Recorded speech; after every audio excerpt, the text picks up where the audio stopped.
Il existe une lumière qui ne descend pas du ciel, mais qui monte du tréfonds de l'être. Elle ne projette aucune ombre, et c'est elle, souvent, qui nous guide lorsque la nuit du monde se fait trop épaisse. Je vous invite aujourd'hui à tourner votre regard vers cette lueur intérieure, celle-là même qui éclairait, au début du XVIIe siècle, l'atelier modeste d'un homme hors du commun. Imaginez l'Europe de cette époque. Nous sommes en Lusace, une terre d'Allemagne bientôt déchirée par les fureurs de la guerre de 30 ans. L'air est lourd de conflits, de dogmes et de bruits de bottes. Pourtant, au milieu de ce tumulte, il y a un silence. Il réside dans le cœur d'un simple artisan, un cordonnier du nom de Jacob Böhme. Regardez-le travailler. Ses mains sont rugueuses, tachées par le cuir et le tanin. Il n'a jamais fréquenté les bancs de l'université. Il ne porte pas la robe des prêtres ni l'habit des savants. Et pourtant, lorsqu'il s'applique à réparer les souliers de ses voisins, son esprit voyage là où peu d'hommes osent s'aventurer. Ce modeste ouvrier deviendra celui que l'histoire nommera le philosophe teutonique, une source vive où viendront s'abreuver les plus grands esprits du romantisme. Comment cet homme, sans instruction, a-t-il pu toucher des vérités si hautes ? C'est qu'il ne cherchait pas à accumuler le savoir comme on entasse des richesses. Il cherchait une autre voie. Je voudrais vous confier le secret de sa méthode, une clé qui nous tend à travers les siècles pour ouvrir la porte de notre propre prison mentale. Écoutez bien la voix du cordonnier, car elle murmure une vérité bouleversante. Si tu peux, un instant, faire taire tout vouloir et toute pensée, alors tu entendras les paroles ineffables de Dieu. Böhme ne vous demandera pas d'apprendre davantage, mais d'apprendre à perdre. Perdre le poids de vos inquiétudes. Perdre l'illusion que vous devez tout contrôler. Il nous enseigne que le secret pour toucher le suprasensible, ce qui dépasse nos sens limités, réside dans ce silence sacré. Laissez-vous porter par ce récit. Ne cherchez pas à tout saisir avec votre intellect. Laissez simplement les mots vous traverser. Nous allons découvrir ensemble comment le vide, lorsqu'il est consenti, ne devient pas un néant, mais une plénitude absolue. Bienvenue dans ce voyage vers la lumière qui dort en vous.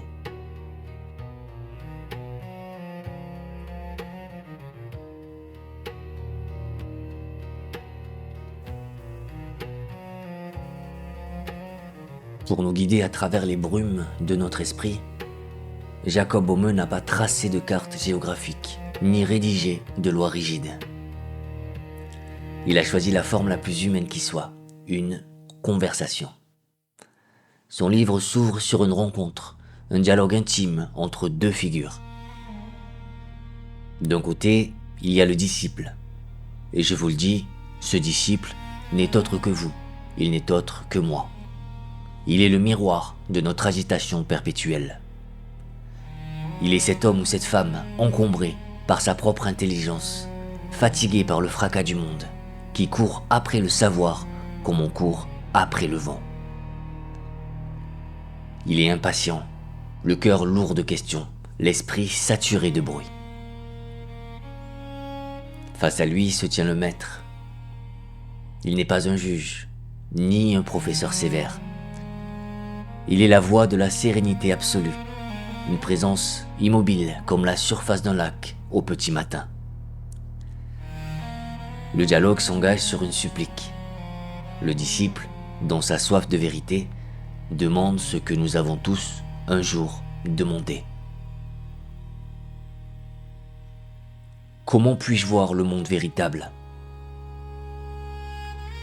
Comment puis-je voir Dieu?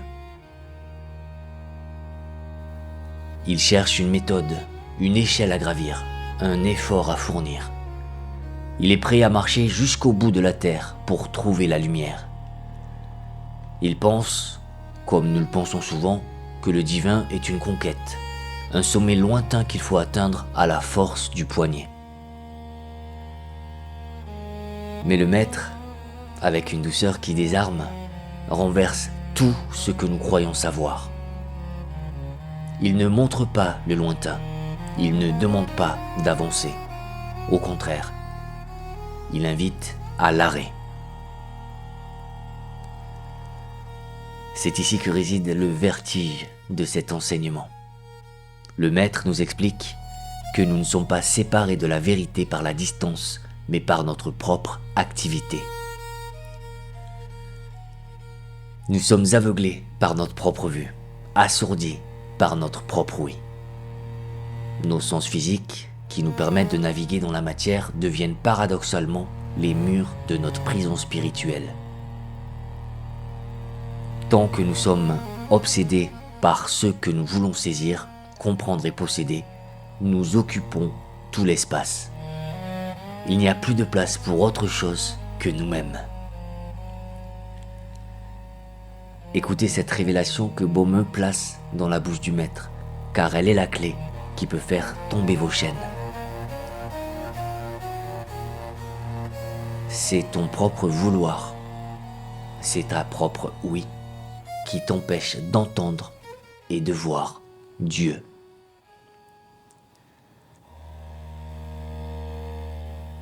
Cette phrase nous dit que l'obstacle n'est pas à l'extérieur. L'obstacle est ce bruit constant de notre volonté qui veut faire, qui veut savoir.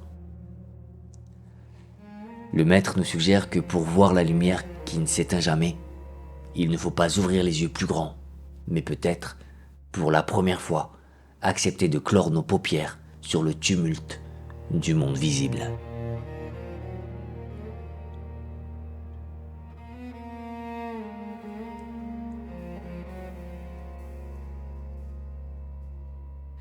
Nous arrivons ici au cœur vibrant du mystère, là où le chemin devient étroit et la vérité tranchante comme le diamant. Jacob Baumeux nous offre un mot, un concept qui est le socle de tout son édifice, la Gelassenheit. Nous pourrions le traduire par résignation ou plus doucement par abandon.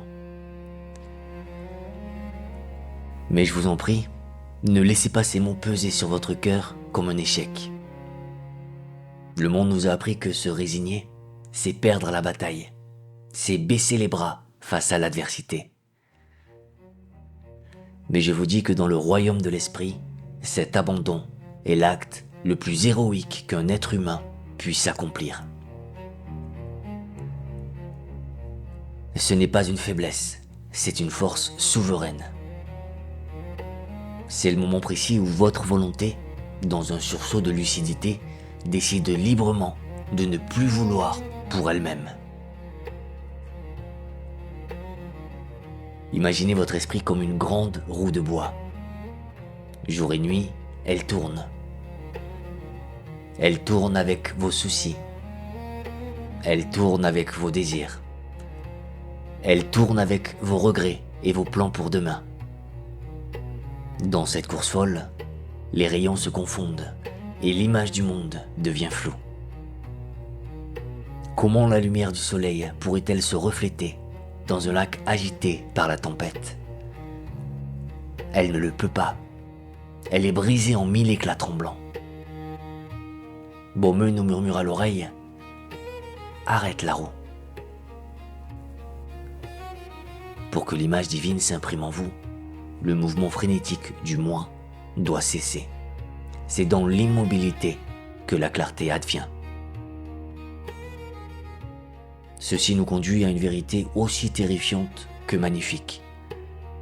Pour devenir tout, vous devez d'abord consentir à devenir rien. C'est une étrange alchimie. C'est une mort symbolique, douce et nécessaire.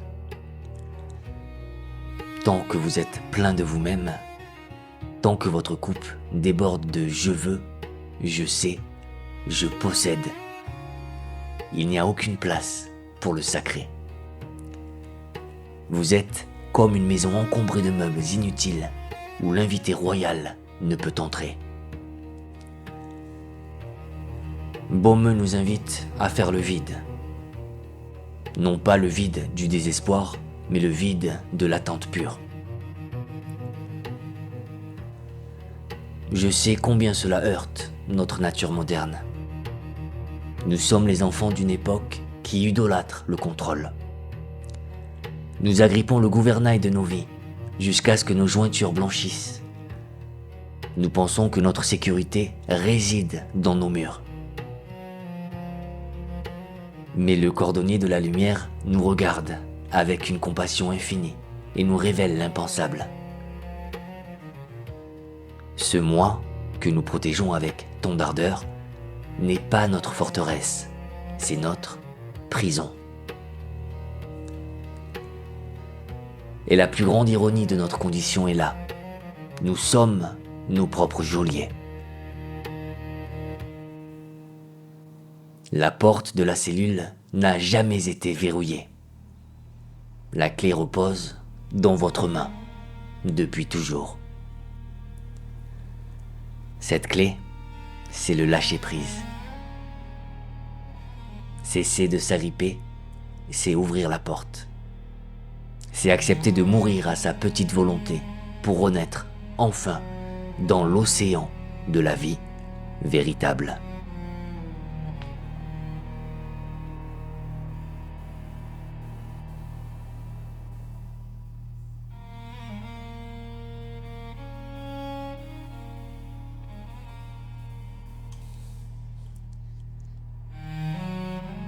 Et pourtant, malgré la sagesse du silence, une inquiétude ancienne persiste souvent en nous.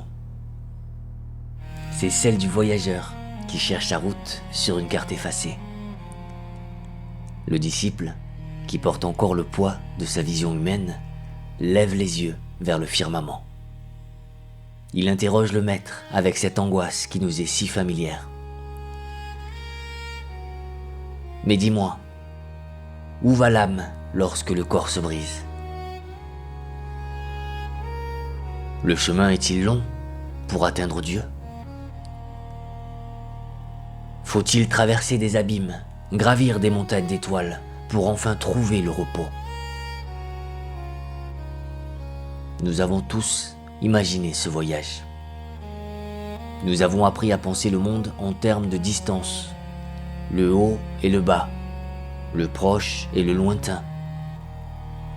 Nous croyons que le paradis est un jardin suspendu par-delà les nuages, et l'enfer une fosse creusée dans les entrailles de la terre.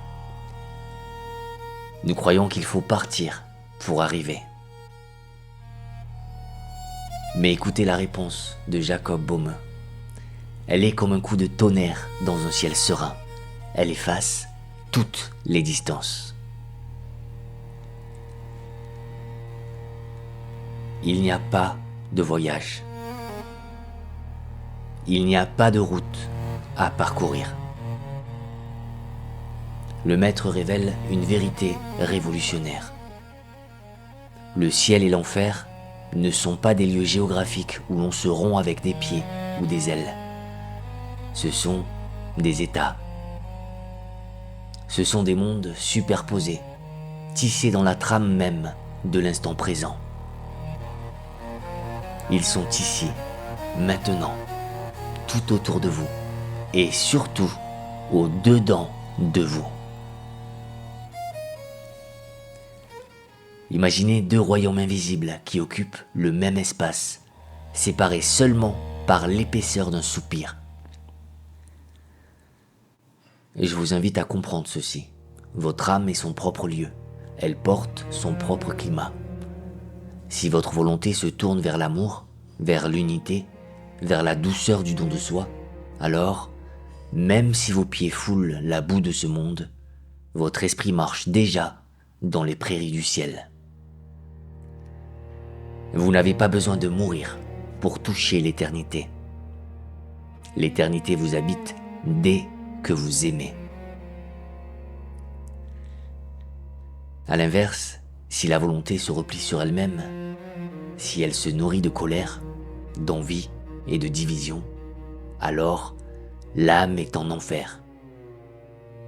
Elle brûle du feu de sa propre solitude, peu importe la beauté du paysage qui l'entoure. Le maître le dit avec une clarté qui traverse les siècles. L'âme n'a pas besoin de sortir. Le ciel est en elle et l'enfer est en elle. Comprenez-vous la liberté immense que cela nous offre? Vous n'êtes pas un exilé attendant un retour lointain, vous êtes le porteur de votre propre destination. Cette vision est d'une modernité saisissante. Bien avant la psychologie des profondeurs, ce simple cordonnier avait vu que nous projetons notre réalité intérieure sur le monde extérieur. Nous sommes les architectes de notre demeure spirituelle. N'attendez pas un autre jour, ni un autre lieu. Si vous faites la paix en vous-même, à cet instant précis, les portes du paradis s'ouvrent, non pas là-haut, mais ici, au centre de votre poitrine.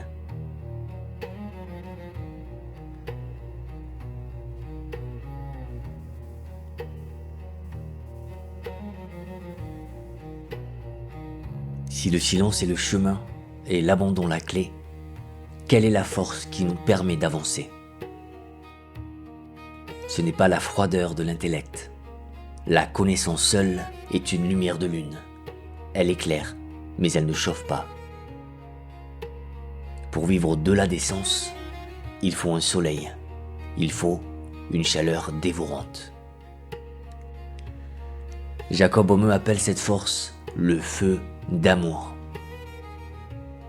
Je vous parle ici d'un amour qui n'a rien de timide ou de sentimental. Baume, dans sa vision fulgurante, décrit une union de l'âme avec le divin qui est presque charnelle, violente dans sa beauté. C'est une fin, c'est un embrassement. Il nous dit que l'âme doit désirer la lumière comme l'assoiffé désire l'eau, avec une urgence vitale. Ce feu est la véritable alchimie. Vous avez peut-être entendu parler de la pierre philosophale, ce rêve ancien de changer le plomb en or.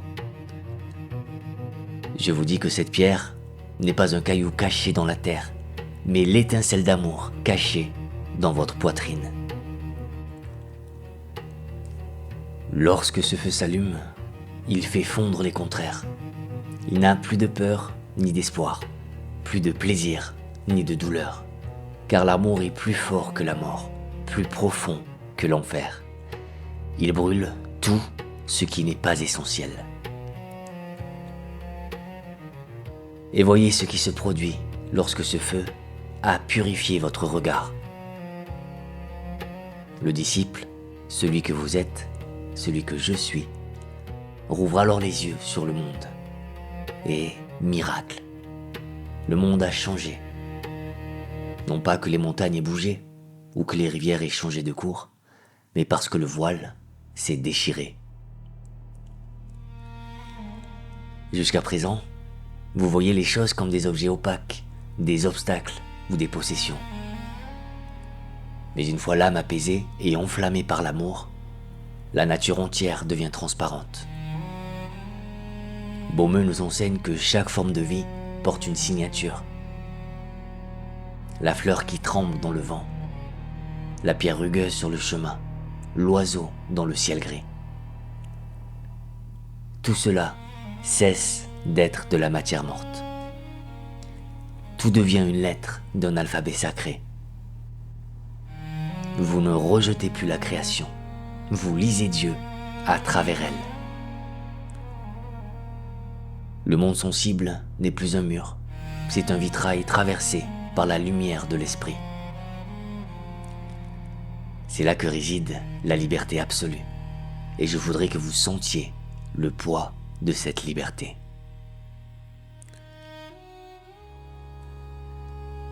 Celui qui a maîtrisé ses sens, celui qui ne cherche plus à saisir le monde avec avidité, en devient le véritable roi. Il règne sur la création précisément parce qu'il ne cherche plus à la posséder. Il marche léger, sans chaîne.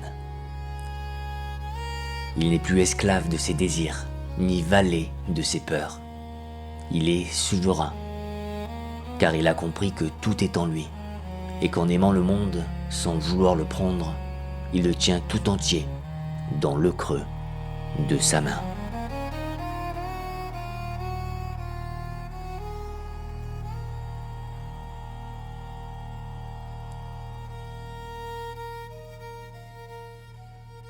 Nous avons marché ensemble jusqu'au seuil de cette vérité ancienne, guidés par la main rugueuse d'un humble artisan.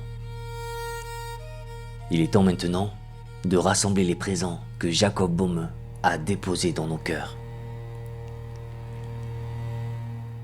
Souvenez-vous des 3 joyaux de ce voyage.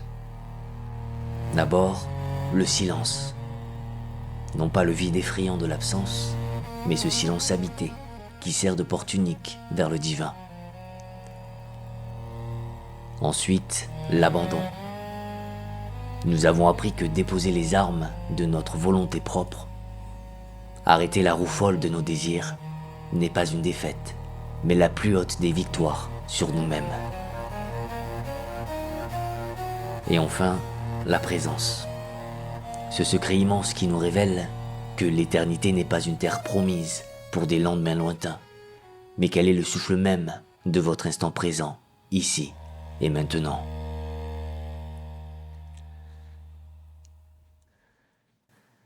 L'héritage de Böhme est immense, car il est libre.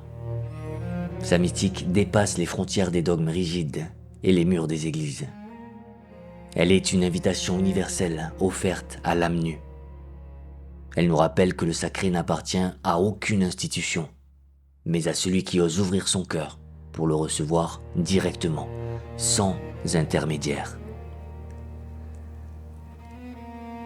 Alors, au moment de nous quitter, je ne vous demande pas de croire aveuglément. Je vous invite à tenter l'expérience.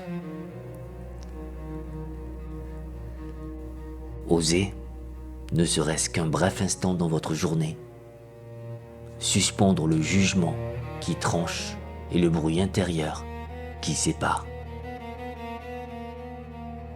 Lire de la vie ou de la décence, c'est accepter de s'asseoir sur le banc de bois, à côté du maître, et de laisser le silence faire son œuvre de guérison. C'est permettre à votre propre lumière de percer la brume de vos habitudes. Et je vous remercie profondément d'avoir partagé avec moi ce voyage vers l'ineffable. Que les mots de ce cordonnier céleste restent en vous comme une lanterne dans la nuit. Puissiez-vous trouver, au-delà du tumulte des sens, cette paix inaltérable qui vous attend, patiente et fidèle, tout au fond de vous-même.